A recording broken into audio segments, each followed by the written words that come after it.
Dear students, Hari Om Namaskaram.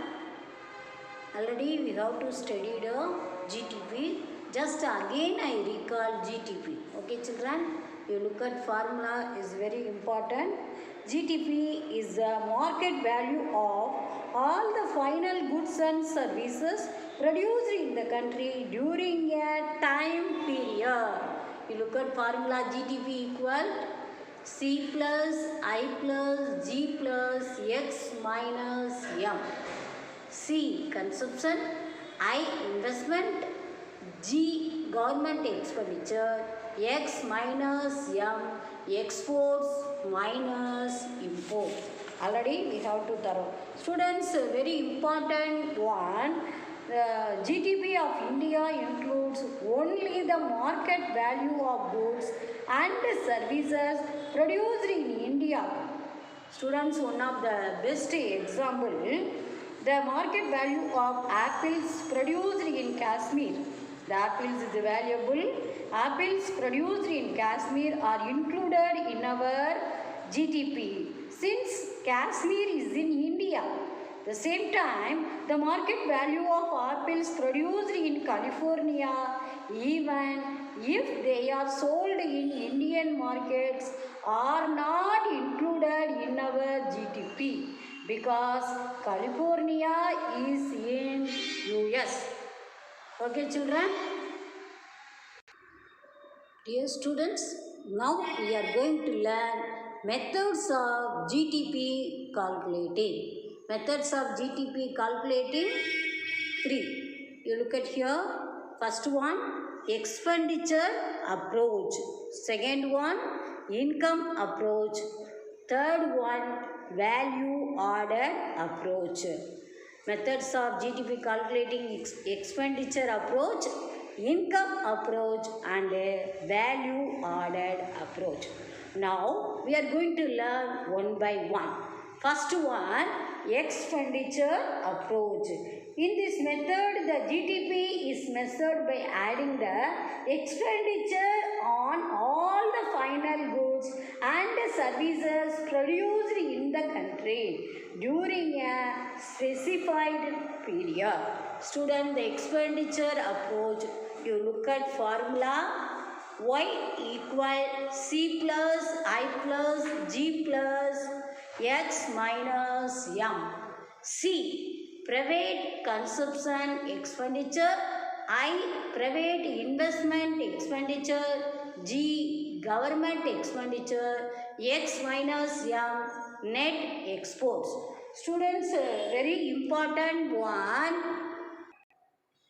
expenditure approach. The expenditure method. Under this method, the total expenditure incurred by the society in a particular year is ordered together. To calculate the expenditure of a society, it includes personal consumption expenditure, net domestic investment, government expenditure on consumption, as well as capital goods and net exports symbolically. Student, each and every one, the formula is very important. Next, income approach. Income approach. In this method, looks at GDP from the perspective of the earnings of the men and women who are involved in producing goods and services. The income approach to measuring, you look at formula is very important. GDP Y is equal wages plus rent plus interest plus profit. Students, the income method GDP calculated from the perspective of the earnings of the men and women who are involved in producing goods and services. The formula, again you look at formulas, very important. Y equal wages plus rent plus interest plus profit. Next, we are going to learn value ordered approach. You look at value ordered approach formula also is a very important value ordered approach. A cup of tea served to you in a hotel is a final good, cup of tea.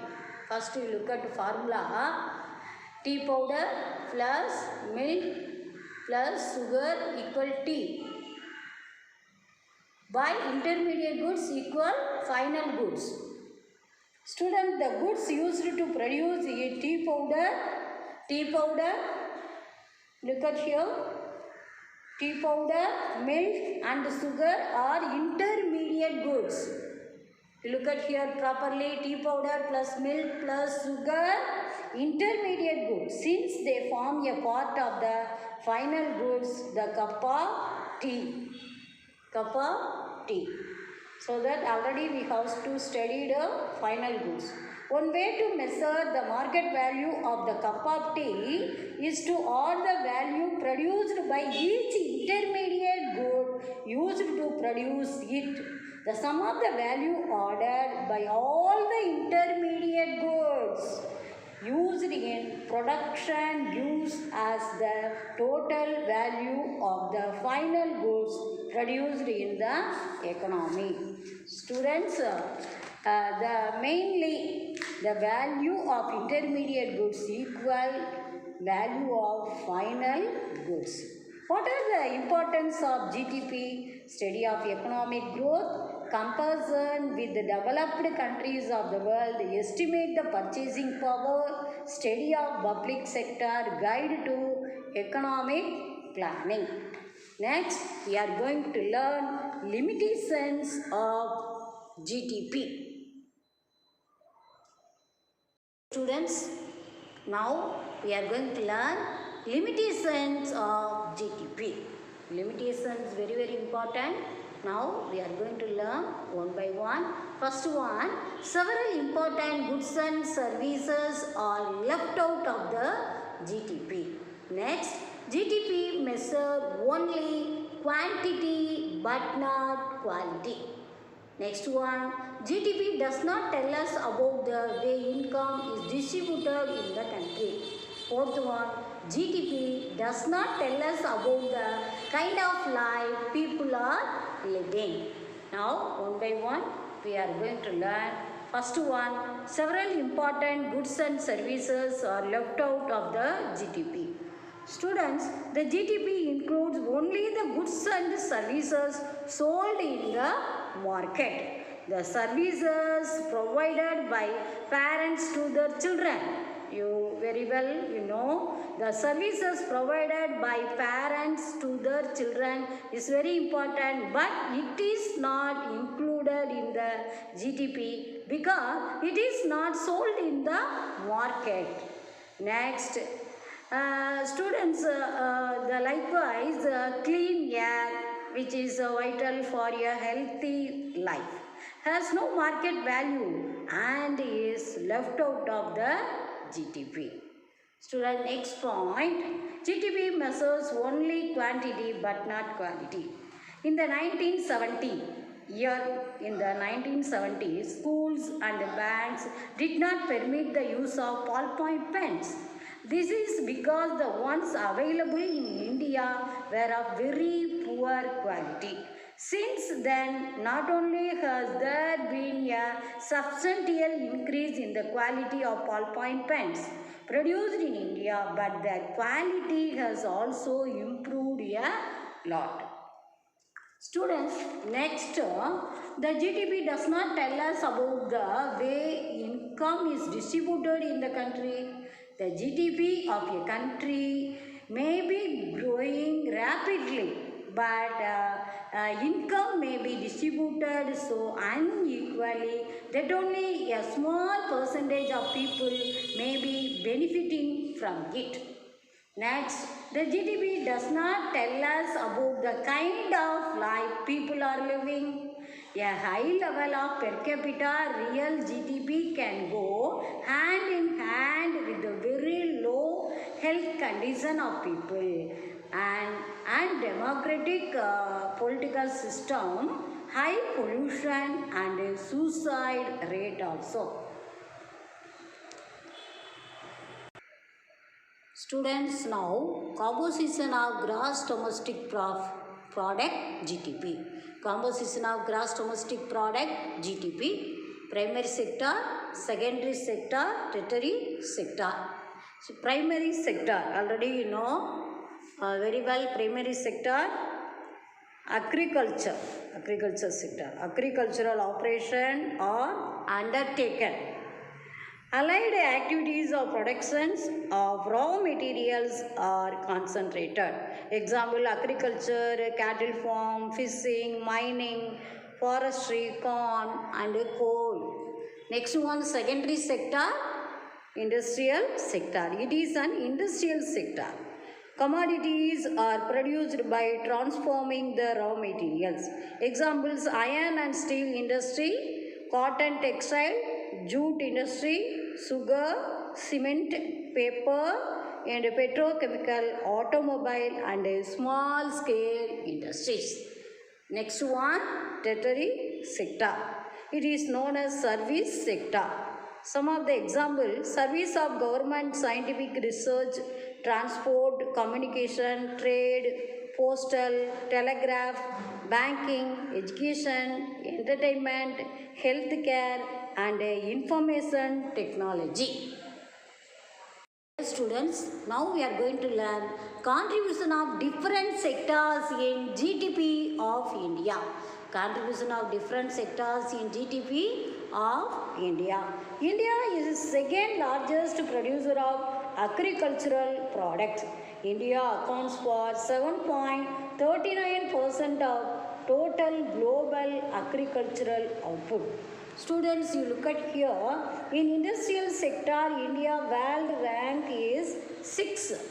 Industrial sector, India world rank is 6. And the service sector, India world rank is 8. And service sector, India world rank is 8. Students, very important, the contribution of agricultural sector in Indian economy is much higher than world average 6.4%. Contribution of industry and service sector is lower than world average 30%. For industry sector and 63% for service sector. Students, the service sector is the largest sector of India. Students, gross value order GVA equal GDP plus subsidies minus taxes bracket direct sales. GVA ordered is a measure of the value of goods and services produced in an area, industry or sector of an economy. Students, gross value order GVA at current prices for service sector is estimated at 92.26 lakhs crore in 2018 and 19. Students, now we are going to learn economic growth and development. Economic growth and development both also very important. First, growth. It is a positive quantity change in the output of an economy in a particular time period. Growth. Developments means it considers the rise in the output in an economy along with the advancement of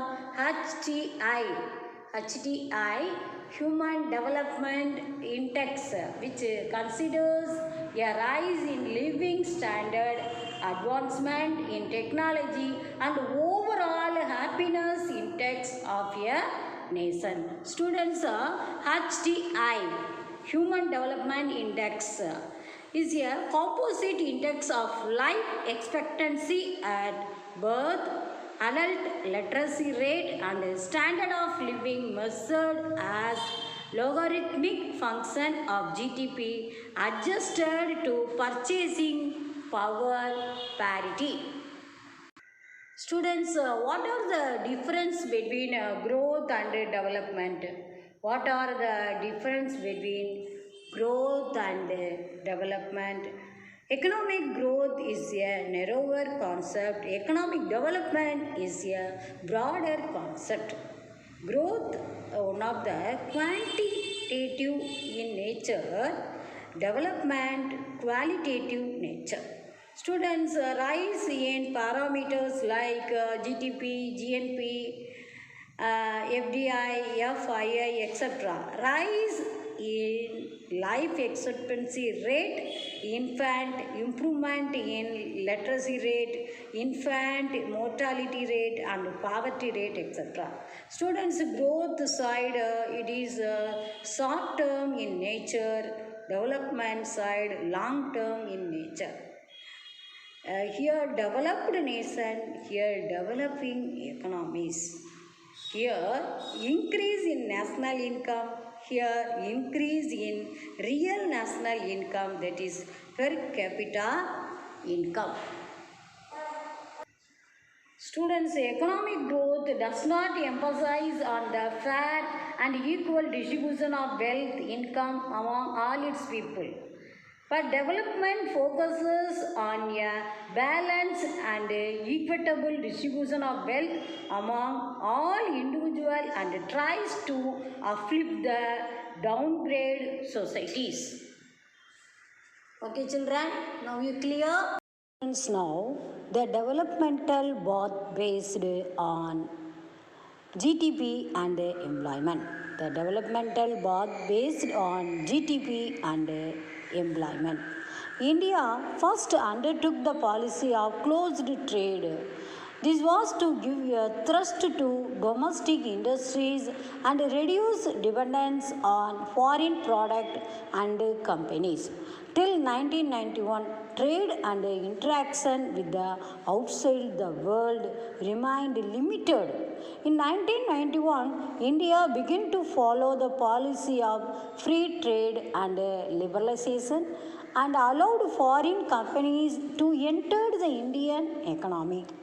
Under 5-year plans, a thrust was given to employment generation. This was to give the rising population job opportunities.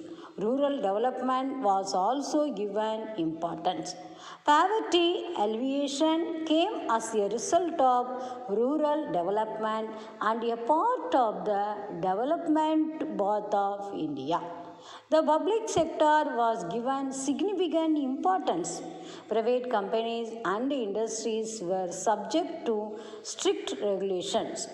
It was believed that the government was the sole protector of the people and would work towards social welfare. For the 2 decades, there has been a rise in the GDP and per capita income. Poverty has been reduced. India has attained the status of middle income country category. The life expectancy has reached 65 years. India has followed a different path of development from many other countries. India went more quickly from agriculture to services. There are some emerging manufacturing gains in the Indian economy.